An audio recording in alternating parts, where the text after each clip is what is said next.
बिस्मिल्लाहिर्रहमानिर्रहीम। अस्सलामु अलैकुम। मैं एडवोकेट मोहम्मद हमजा शाहीन अपने यूट्यूब चैनल लीगल स्ट्रेटजी में खुश आमदीद कहता हूँ।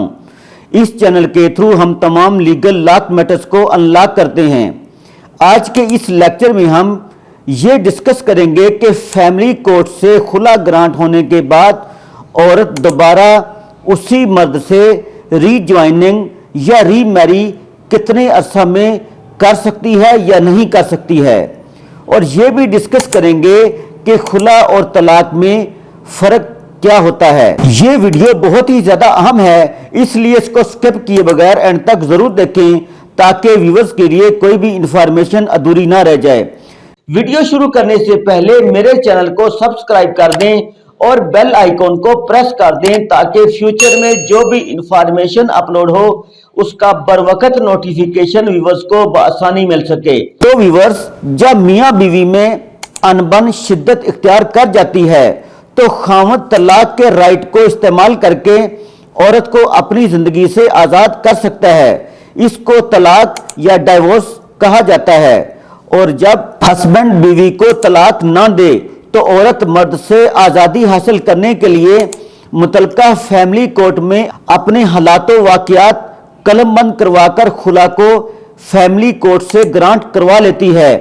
और जब फैमिली कोर्ट से खुला ग्रांट हो जाती है तो औरत और मर्द बाहमी रजामंदी से रीज्वाइनिंग या रीमैरी अगर करना चाहते हैं तो ये इद्दत के 90 दिन के अंदर अंदर सुलह करके दोबारा निकाह कर सकते हैं, क्योंकि खुला एक तलाक ही तस्वर की जाती है जो कि फैमिली कोर्ट की तरफ से ग्रांट की होती है। खुला के बाद दोबारा शादी ही होती है। और अगर 90 दिन का टाइम मतलब इद्दत का टाइम गुजर जाए तो मियाँ बीवी अपना रीमैरी या रीज्वाइनिंग का हक खत्म कर देते हैं। ये बिल्कुल वही तरीका है जब एक मर्द औरत को हर महीने तसलसल से तलाक का नोटिस भेजता है तो तीसरे महीने मतलब 90 दिन के बाद औरत को खुद ब खुद तलाक हो जाती है।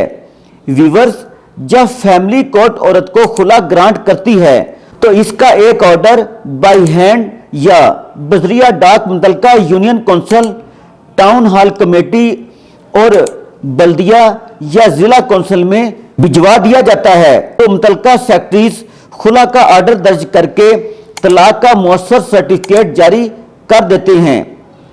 जब यूनियन कौंसिल से तलाक मुअस्सर सर्टिफिकेट जारी हो जाता है तो फिर रीज्वाइनिंग या रीमैरी नहीं हो सकती। दोबारा शादी सिर्फ इद्दत के दिनों में ही हो सकती है।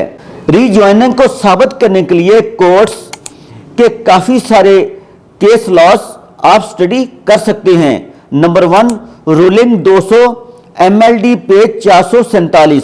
Number 2 PLD 2018 Karachi page 131। Number 3 CLC 2011 page 1211। Number 4 PLD 2013 Lahore page 88। इन सब में यही बयान किया गया है कि अगर खुला ग्रांट फैमिली कोर्ट की तरफ से हो जाती है तो आप इद्दत के दिनों में ही रीमैरी या रीज्वाइनिंग कर सकते हैं। और इस्लाम में भी ये आसान तरीका बयान किया गया है। आज के इस लेक्चर में हमने रीज्वाइनिंग या रीमैरी के हवाले से तमाम पॉइंट्स को हाईलाइट कर दिया है। अगर व्यूअर्स में से किसी को कोई भी मसला दरकार हो या इंटरनेशनल कंसल्टेंसी के हवाले से कोई भी मसला हो तो वो मेरे दर्जल व्हाट्सएप नंबर्स पर बजरिया कॉल, बजरिया SMS, बजरिया वॉइस रब्ता कर सकते हैं। सो फ्रेंड्स, आज हमने खुला के बाद रीज्वाइनिंग या रीमैरी पर तफसीली बात की है।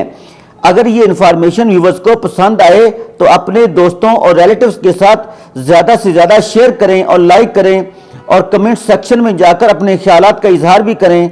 Thanks for watching. अल्लाह हाफिज़।